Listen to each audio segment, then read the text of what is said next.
La situación de la economía española y de la política, la verdad es que dar titulares da unos cuantos. Vivimos en la época de la propaganda, de la cancelación y ahora ya del asalto a las empresas.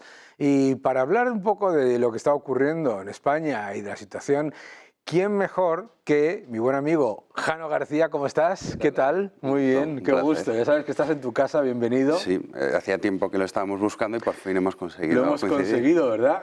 No es fácil. ¿Cómo ves tú la situación española? ¿Cómo pondrías la radiografía de lo que está ocurriendo ahora mismo con la política? Se pregunta, ¿desde qué ámbito? Porque claro, podríamos hablar desde la parte política. Sí. Y yo creo que lo más preocupante ahora mismo es la situación con relación a la ley de amnistía. Sí. Que eso, desde luego, marca un antes y un después en lo que es la política española desde el año 78. Realmente lo de la amnistía lo que ha venido a demostrar es que nosotros nos creíamos, que es una cosa muy absurda, ¿no?, de esto de la Constitución y que a partir de ahí todo iba a ser perfecto y vamos a conseguir limitar que un tipo como Sánchez no va a hacer lo que quiera. Y realmente Sánchez, a mí me cuesta decirlo, pero la realidad es que él está cumpliendo con la legalidad. Es decir, en el sentido que él aprueba la ley de amnistía, lo hace de forma legal y el que tiene la última palabra es el Tribunal Constitucional. Y el Tribunal Constitucional, desgraciadamente, va a decir, oye, esto es legal. Claro. Entonces, claro, a partir de ese punto dices, bueno, aquí tenemos un problema muy gordo. Claro. Y es el problema de que el Tribunal Constitucional, que es en última instancia el que dictamina si es legal o no, a mí no me gusta analizar las cosas en función de su legalidad, pero bueno, es el discurso que lleva utilizando erróneamente la derecha durante muchísimos años, de ¿sabes? Que me destrozas el país, pero no por la vía legal. Claro, está saltándose el artículo 25, a mí que más me da el artículo 25, claro, ¿no? efectivamente, ¿no? Entonces, bueno, como eso es el discurso y el rollo que hemos escuchado durante muchos años, no se ha planteado una batalla real en este asunto, pues esa parte es desde luego preocupante, ¿no? Porque sienta un precedente que no sabemos luego hasta dónde va a llegar. El referéndum va a ser el siguiente paso y bueno, estamos asistiendo desgraciadamente a un antes y un después. Y luego la cuestión económica, hablabas, ¿no?, de la propaganda, pues escuchamos muchos titulares de España va como un tiro, somos una economía maravillosa. Hoy es verdad que le han dado un parapalo a Escrivá con el tema de las pensiones, que es un tema tabú, que en España pues ya sabes que no interesa mucho tocarlo, claro, entre otras cosas porque hay 11 millones de pensionistas, 11 millones de votantes. Pero bueno, la situación es desde luego preocupante, preocupante en todos los aspectos. A mí me parece que es que lo que pasa en muchos aspectos es que aquí los ciudadanos españoles se pensaban, ¿no?, que nosotros teníamos una democracia consolidada gracias a la Constitución, al orden constitucional, todo eso, y la realidad es que el sistema institucional español era como un queso gruyère lleno de agujeros y solo hacía falta que llegase alguien, como ha sido Pedro Sánchez, sin el más mínimo escrúpulo y que diga, yo me aprovecho y tomo las instituciones, aprovecho cualquier resquicio legal. Y claro, si no se da la batalla cultural por el otro lado, los resquicios legales pues se van tumbando uno detrás de otro, claro, por el interés político, ¿no? ¿Por qué se ha dejado esta idea de nosotros no vamos a dar la batalla cultural? ¿Por qué se ha hecho esa ridiculez? Bueno, yo creo que hay varios problemas. Primero, a mí, como decía antes, esto de que íbamos escuchando durante mucho tiempo, no es que la Constitución es un texto, claro, ya está, o sea, tampoco vamos a santificar aquí la Constitución como si fuese, en fin, la Biblia, ¿no? Y todo lo que está escrito en ella es la verdad revelada. Pues no, es un texto que se puede modificar. Claro. Y luego también esta estupidez muy propia de nuestro tiempo, no solo en el caso de España, de pensar que la democracia ha sido como el fin de la historia, hemos conseguido la separación de poderes. Y dices, bueno, es curioso, pero si uno observa lo que tenían esos reyes y esos déspotas como contrapoderes, tenía muchos más que los que tiene Sánchez. Claro. Pero antes tenías a los gremios, tenías a la aristocracia, tenías a los nobles, tenías a la iglesia, en fin, tenías multitud de contrapesos que permitían que el reino tuviese el poder absoluto, por mucho que hayamos dicho los monarcas absolutistas. Sin embargo, Sánchez, ¿qué contrapoder tiene? Porque dicen ejecutivo, legislativo, judicial. ¿Qué listos somos? Claro. Mira a dónde hemos llegado. Bueno, en realidad es el legislativo el que manda. Claro. Y de hecho la ley de amnistía se aprueba no solo con digamos, el apoyo del gobierno, sino que ha tenido que hacer todo tipo de tropelías para llevarla adelante a través del legislativo. El judicial simplemente lo que va a decir es, oiga, esto se ha aprobado, el constitucional dice que es legal, se acabó la historia. Entonces, claro, eso, entender como que eso era ya perfecto y que entonces teníamos asegurado que bajo ningún concepto iba a ocurrir nada malo bajo el seno democrático, pues es una estupidez que nos ha llevado hasta aquí. Y también está la parte, que eso la derecha siempre ha dado mucha pereza, ¿no? Como la batalla cultural, ¿no? Como que esto es una cosa de progres, el cine, los documentales, todas estas cosas, eso que se encarguen ellos, ¿no? Nosotros nos dedicamos al Excel. Claro. Yo no conozco a nadie que haya entregado su vida por el déficit público, ¿no? Claro. O alguien que haya dicho, voy a luchar porque los intereses de la deuda pública no sean tan... No conozco a nadie. Sin embargo, con otro tipo de retórica y de mensajes es donde ellos han conseguido ganar la batalla, principalmente la cuestión de la igualdad, que es de la que radica todo, ¿no? De ahí luego tienes la cuestión del feminismo, la cuestión racial, que en España es verdad que no es tan potente como lo es en los países, especialmente Estados Unidos, pero también el Reino Unido, Alemania, que tienen otro tipo de demografía, por decirlo así. Pero la realidad es esa. La realidad es que esto es como, nosotros esto, pues para los progres que se entretengan con este rollo, nosotros al Excel, el Excel económico. Claro. Y te vienen, pues cuando quieres combatir toda una propaganda, todo un sistema que va a los sentimientos, no a la razón, que es lo que siempre se hace con la masa, pues claro, que tú saques una gráfica, pues muy bien, te dicen enhorabuena, ¿no? Pues con las pensiones pasa igual. Si las pensiones es un ejemplo muy claro. Tú cuando planteas el problema de las pensiones, porque en España escuchamos también mucho decir, es que el gasto público es terrible, o fíjate la cantidad de impuestos que pagamos, o también los coches oficiales, todo este rollo. Bien, estoy de acuerdo. Vamos a reducir el número de políticos, vamos a reducir el número de coches oficiales, ¿vale? ¿Y dónde está lo gordo? Claro. 1 de cada 2 euros va a este sistema de pensiones, que es una estafa piramidal y que no se quiere comentar porque dicen, no, es que es injusto que al pensionista ahora le recorte la pensión. Yo no entro si es justo o es injusto, seguramente lo es, pero si no, ¿qué hacemos? Claro. Pero no, los sentimientos prevalecen y no vas a dejar un pueblo octogenario, encima vas a hacer que su pensión pase de 1.800 a 1.600. Entonces, pues bueno, vamos en esas dinámicas y claro, al final esto estalla, al final el problema, pero las dos cosas a la vez no pueden ser. O sea, tú no puedes estar quejándote del gasto público y eso diciendo que se mantenga el sistema de pensiones como está y también diciendo que cuántos impuestos pagamos y más que vas a pagar. Y más que vas a pagar. Claro. Y más que vas a pagar porque, claro, lo que hace, lo que ocurre siempre es que llega un gobierno socialista, llega, desbarajusta todas las cuentas públicas, ¿no? Te dice que estamos en la Champions League, ¿no? Yo siempre digo que con la tarjeta de crédito de otro todos los restaurantes son baratos. Claro, tirando de deuda, dice, no, es que los agoreros se han equivocado. Hombre, no, si usted ha aumentado en 365.000 millones la deuda y no ha sacado 200.000 millones de PIB, es que es un inútil, claro, ¿no?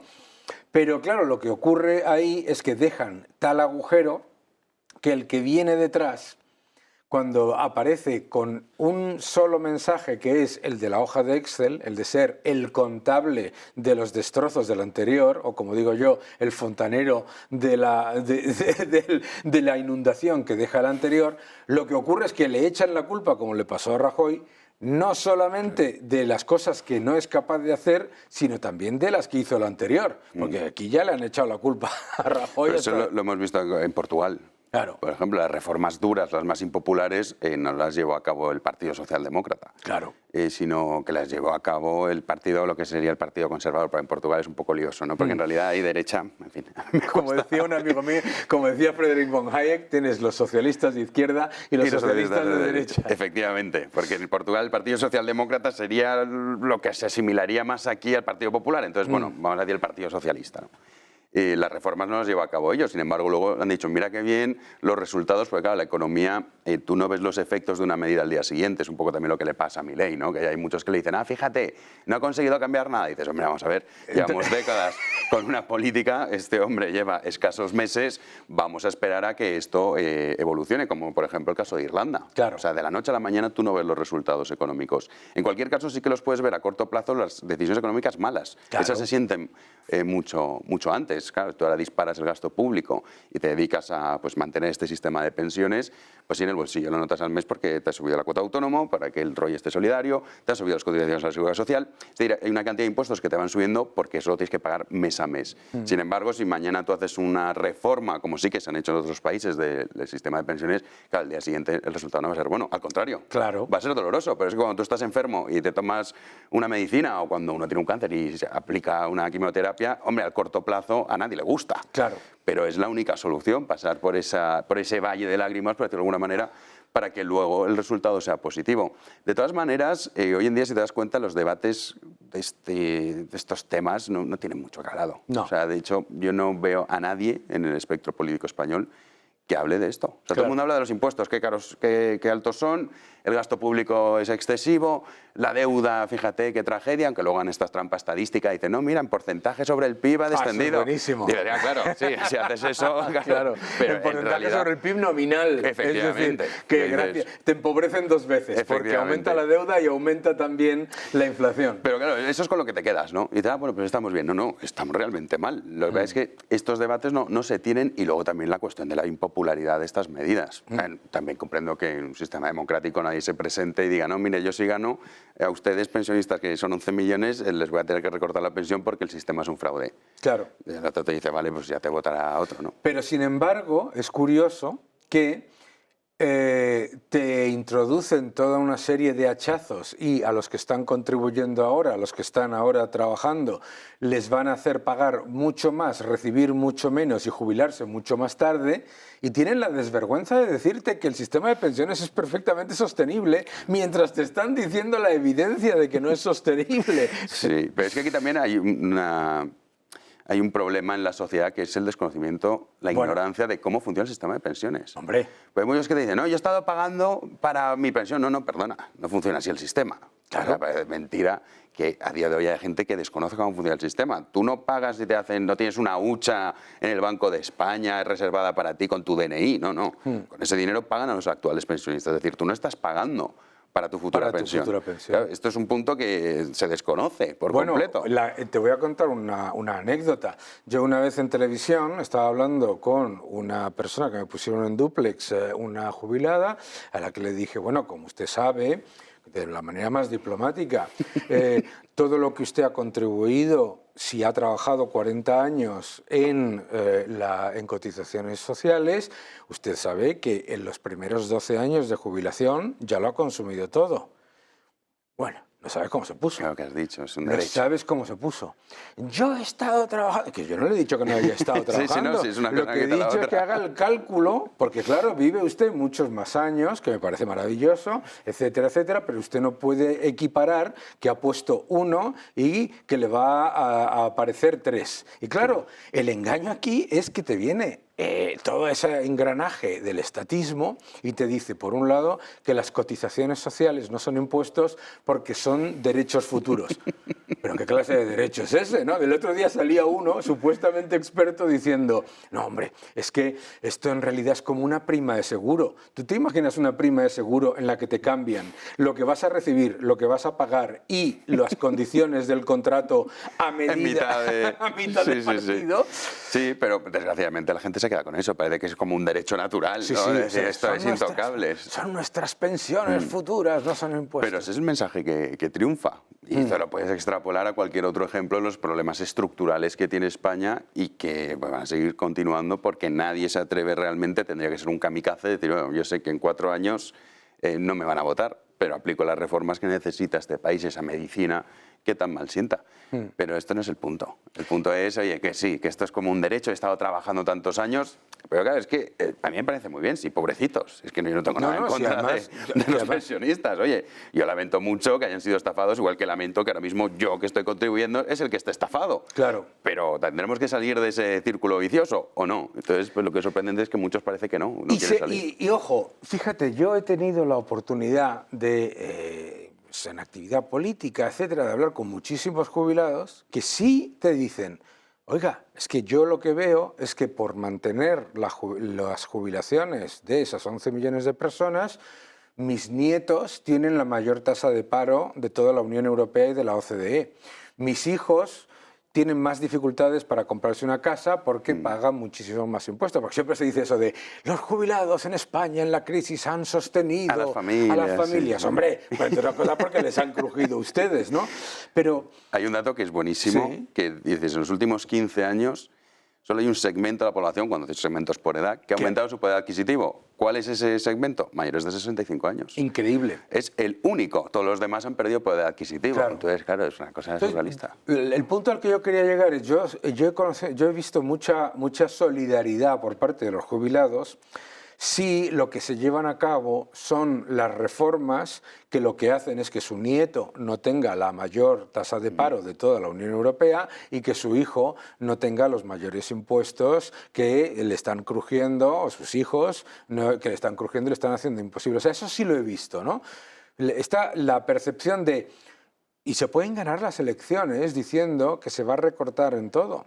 Lo que no se puede es ganar las elecciones diciendo que se va a recortar en todo, excepto en toda esta maraña de gasto clientelar que ha pasado de menos de 10.000 millones en el año 95 a casi 100.000 millones en el año 2024. Sí, pero yo no tengo tan claro que se pueda ganar las elecciones con estas medidas. De hecho, tenemos el ejemplo de Francia. Francia ni siquiera... Macron, no es santo de mi devoción, pero Macron dijo, oye, vamos a subir la edad de jubilación. Que están ustedes aquí jubilándose y que, vamos a ver, por suerte la esperanza de vida es mucho mayor y vivimos mucho más. Bueno, y mira lo que le montaron. Bueno, es que tuvo que decir, ay, no, no, no. Sí. Y la gente, lejos de decir esto, los franceses están locos, porque si su sistema es evidente que va a colapsar. Fíjate cómo los franceses defienden sus derechos. Entonces, claro, uno cuando observa eso, pues dice, ¿y qué hacemos con este asunto? ¿No? Porque al final el problema es ese, que está todo el mundo... Yo comprendo que nadie llega a su casa por la noche y se pone a desglosar el gasto público. Claro. O sea, lo entiendo. Y se pone a leer a ver los presupuestos generales del Estado que destinan a cada partida. Hombre, comprendo que eso no se haga. Pero es sorprendente como estos temas, son intocables. Yo dudo que en España si un partido se presentase diciendo, oye, vamos a reformar esto, explicando la evidencia de, mira, esto es un fraude por esto, por esto, por esto, por esto, es una estafa piramidal por esto, por esto, por esto, es insostenible por esto, por esto y por esto, vamos a reformarlo. Claro, al corto plazo dices, oye, hay 11 millones de tíos que dicen, que yo voy a cobrar menos ahora cuando tú gobiernes. La patata caliente al siguiente. Efectivamente. Pero fíjate, si uno mira el presupuesto de España y dices... Vale, la Unión Europea nos exige un ajuste de unos 12.000 millones para que no pase nada, ¿de acuerdo? Bien, 12.000 millones. Oye, 4.000 millones que nos gastamos en Agenda 2030. 4.000 millones que nos gastamos en asuntos económicos, que es el batiburrillo ahí de todo eso. 5.000 millones que nos gastamos en transferencias de a unas comunidades autónomas que necesitamos para que nos den los 7 votos, que no sé cuántos, etcétera. Es decir, 12.000 millones para hacer un ajuste, hay. Sí, no, desde luego que hay. Eso hay. Sí, pero el problema de fondo lo seguirías teniendo. O sea, es evidente que hay. Puedes decir, oye, bueno, pues esto que nos exige Bruselas, que también las exigencias de Bruselas, en fin. Si nada más los primeros no las cumplimos. El objetivo de déficit, ¿no? Pues bueno, el objetivo de deuda pública, el pacto estos de estabilización y tal. Y dices, oye, pero luego ves qué países los han cumplido, tienes los Países Bajos y poco más. Los frugales, que además me encanta ese término, ¿no? Como parece frugal. Como malos, como si fueran malos. Mira que mal, estos frugales. No, son los que han estado, te pagan. Sí, son los que han estado ahorrando y no han hecho lo que tú has hecho para luego pagarte. Entonces, el problema de fondo lo seguirías teniendo. Es verdad que lo puedes hacer y hacer ese ajuste de 12.000 millones, pero claro, la realidad es que yo siempre pongo un ejemplo, el Ministerio de Igualdad, ¿no? Que es tan denostado y con razón y que debería ser clausurado. Bueno, su presupuesto son 500 millones de euros. Es que con eso... no, pero mucho más, ¿eh? No, digo el presupuesto del Ministerio, no las políticas de igualdad y todo eso, sí que eso es mayor. Es que salen por ahí rápidamente 3.000 millones. Sí, sí, pero yo hablo del Ministerio, o sea, no de las políticas de igualdad. Estoy contigo, y dices, 500 millones de euros, vamos a cerrar este ministerio, nos lo cargamos, todo fuera. Coges esos 500 millones de euros y pagas las pensiones un día y medio. Porque el coste de las pensiones en España, es que yo creo que no somos conscientes, superan los 12.000 millones cada mes. Claro. Y va a más. Y todavía aún tenemos como esa pirámide poblacional cada vez va a ser mayor. Entonces hay que decir, oye, esto es un fraude, esto es una estafa, es un sistema piramidal y hay que acabar con él. Lo que pasa es que, claro, es como comentaba luego, a ver quién es el guapo que se presenta así en las elecciones, ¿no? Bueno, lo que yo veo fundamentalmente es que eso, como todo, parece que nunca va a pasar nada y que nunca se va a cambiar. Pero yo... De pequeño viví el invierno del descontento en el Reino Unido, vi el cambio de lo mismo, no, es que aquí, hombre, por Dios, los sindicatos le llamaban té y galletas en Downing Street, ¿no? Vienen los sindicatos a Downing Street, dicen esto es lo que hay que hacer y tal y que cual. Bueno, pues las cosas sí cambian. ¿Cómo ves tú el fenómeno Milei porque claro, tú estás súper conectado en redes sociales con una cantidad de seguidores que da miedo, ¿no? Aquí con más que... Tanto. Sí, pero ¿Cómo ves tú el fenómeno de Milei y si crees que eso es trasladable a España y Europa? Yo con esperanza. Si me dices hace un año, no mucho más, ¿crees que un tipo como Milei, me da igual que no fuese como Milei, con el mensaje de Milei, puede ganar las elecciones en Argentina? Te digo, estás loco. Es imposible. Totalmente. O sea, bajo ningún concepto va a triunfar esos mensajes en Argentina. Entonces, a partir de ahí ya tienes un ejemplo que dices, oye, pues aquí hay esperanza, ¿no? Que incluso cuando es verdad que Argentina está en una situación caótica, es verdad que ha tenido que llegar al fondo para que gane Milei, pero dices, bueno, aquí se abre una ventana de esperanza. Ahora, yo creo que va a tener, y de hecho ya lo hemos visto, muchos problemas a la hora de poder sacar todas las leyes que él quiere. También hay que entender cómo funciona el sistema argentino, que no es como aquí, que dices, bueno, ¿vienes a la Cámara? No. Él es el presidente argentino, pero luego necesita esos diputados, que luego ha tenido problemas con los suyos propios, tiene que trenzar también con lo que sería el PP de ahí, que está, bueno, Macri en la sombra dirigiéndolo con Burlis y compañía. Pero yo creo que es una buena señal en el sentido de que parece ser que esas ideas sí que pueden triunfar. El problema es que si tenemos que llegar a donde ha llegado Argentina para revertirlo es muy complicado. Totalmente. Yo no sé si lo va a conseguir o no, yo creo que va por la buena dirección. Muchos le critican porque es que tú prometiste tal y ahora no puedes. Oye, espérate, ¿no? O sea, poco a poco, no puedes cambiar un país de la noche a la mañana. O sea, cualquier cambio que vaya a aplicar, que ya los está aplicando, ya incluso está teniendo resultados positivos. Claro. Entonces, bueno, habrá que ver si llega a cumplir todo lo que prometió.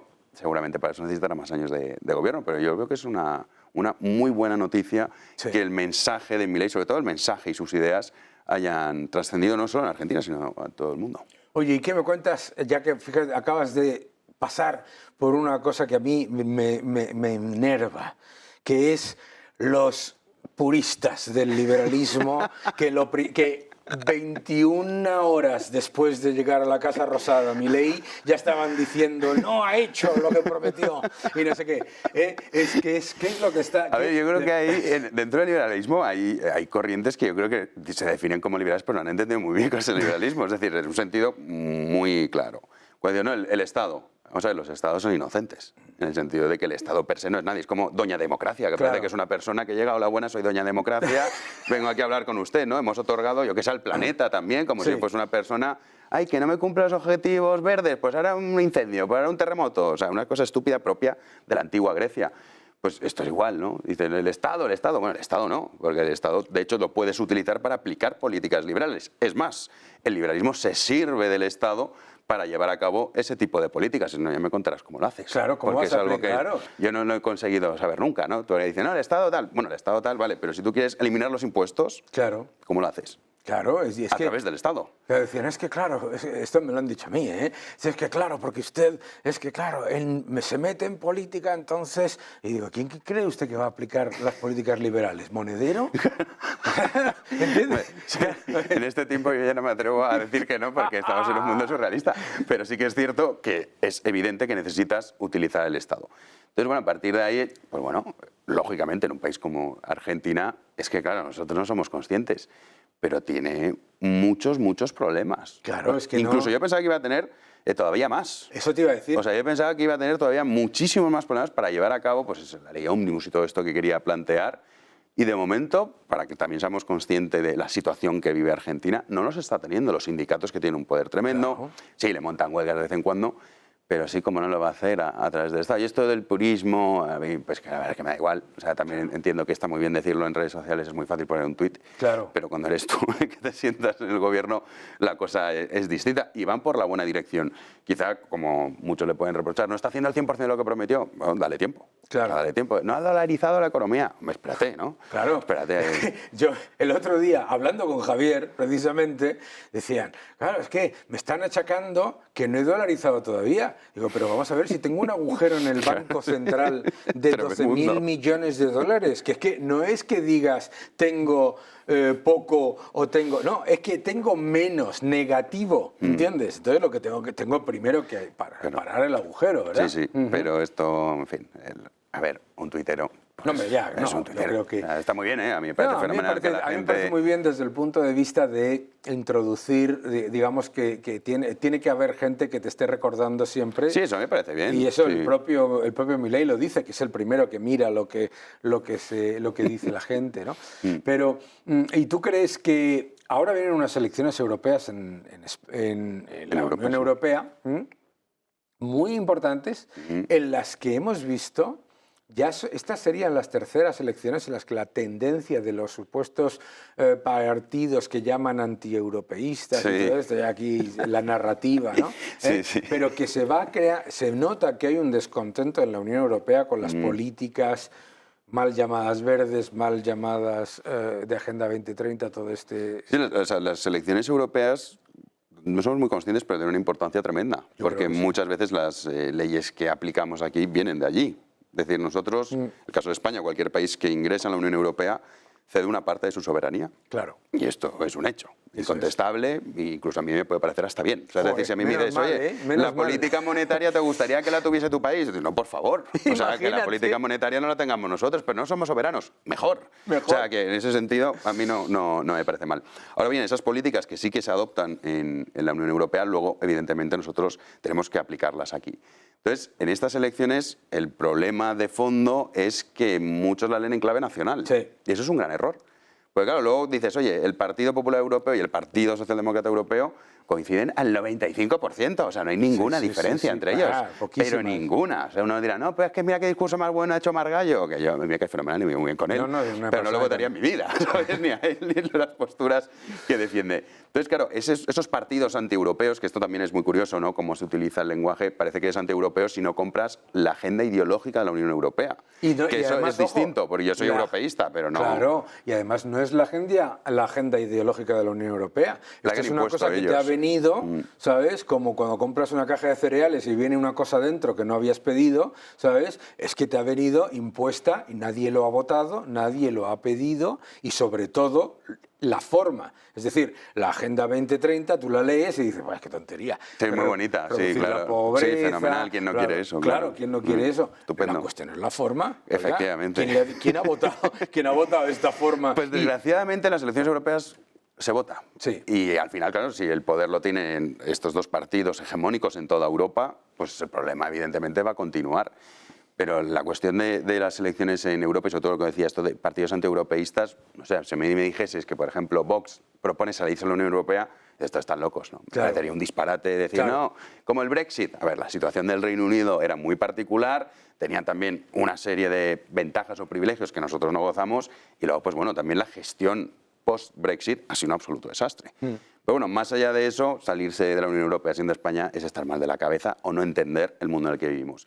Pero evidentemente que estos partidos tengan éxito, tengan auge con sus también diferencias, porque muchas veces se equipara, por ejemplo, el Frente Nacional, bueno, Regrupación Nacional bautizado así, con Vox, y uno ve el programa económico de Vox y dice, no tiene nada que ver. El otro es intervencionismo puro, mientras que el otro, al menos a día de hoy, sigue conservando esa idea liberal de una economía mucho más libre. Yo decía a los de Sumar, les decía, pero sí, no sé por qué se meten ustedes tanto con Le Pen y con la Alianza Nacional. Si su programa económico es igual. Mira, pongo el ejemplo del aborto en Francia, que recientemente ha sido incluido como un derecho constitucional con el voto a favor de Marine Le Pen, claro. O sea, para que veamos las diferencias. Pero bueno, más allá de eso, todos esos bloques que podemos considerar antieuropeístas tengan mayor representación, a mí me parecerá una buena noticia, sobre todo para acabar principalmente con esas políticas que tú mencionabas. Equivocadas. Verdes, sí, equivocadas. Además, mal llamadas verdes, porque es que lo que me molesta sobre todo es que consiguen lo contrario a lo que fingen proteger. Esto es lo más importante. O sea, la utilización de la Agenda 2030 para hacer una cosa que lo que hace es destruir la ganadería, destruir la agricultura y empeorar nuestra posición energética en todos los sentidos. Sí, además esto es que hay que tenerlo muy presente. Ningún país se puede desarrollar con una energía cara. O sea, esto que lo hemos olvidado por completo, ¿no? Sobre todo las nuevas generaciones, de las que yo me incluyo, en las que pensamos que esto ya está hecho. No, no, no. O sea, ningún país ha tenido desarrollo económico con energía cara. Es que es imposible. Absolutamente. Y luego tienes el caso de Alemania, ¿no? Que es muy... Es evidente que... De hecho, están incluso planteando prohibir conducir los fines de semana prohibir conducir los fines de semana para cumplir los objetivos verdes. Qué curioso, ¿no? ¿ves? Siempre la solución es la represión. Sí, ellos, claro, el coche oficial, el que vaya en coche oficial, Eso lo va a sí, utilizar. claro O sea, el que sí. ministro de turno se va a quedar en su casa el sábado, ¿no? ¿Ves? Pues ya era... Qué casualidad. Pero bueno, al final el que tiene la última palabra es la población. Y si la población sigue votando lo mismo, pues luego, claro, ¡ay, es que esto está muy caro! Pregúntese por qué, ¿no? Pregúntese por qué. La factura de la luz alemana es la más cara del mundo. ¿Por qué? Hombre, a lo mejor está muy relacionado con decir, no, nosotros... Con haber cerrado las no, nucleares. claro, esto no, nosotros no contaminamos. Ahora, señor ruso, póngame aquí un gasoducto, ya se lo pago yo al precio que quiera, ya me convierto en ser dependiente de usted, y luego, claro, pasa lo que pasa en Ucrania y te quedas, vamos a quemar carbón, Claro. porque es que es lo que han hecho. Efectivamente. O sea, es todo un disparate y un despropósito, pero bueno, que desgraciadamente esto es a nivel occidental, no solo en España. Absolutamente. Bueno, Jano, qué gusto. Nos hubiéramos quedado una hora más, ¿eh? Fenomenal. Pero el tiempo es el que Es el que tenemos. la televisión es así. Ya sabes dónde tienes tu casa. Así Fenomenal. que me gustaría que volvieses y que siguiésemos charlando de estos temas, probablemente después de las elecciones europeas, y lo Genial. comentemos la jugada. Ahí hacemos un repaso a ver de cómo nos seguimos suicidando. Democráticamente, eso sí, doña Democracia estará contenta. Mil gracias por todo, Jano. Un Gracias, fuerte Daniel. abrazo. Un placer.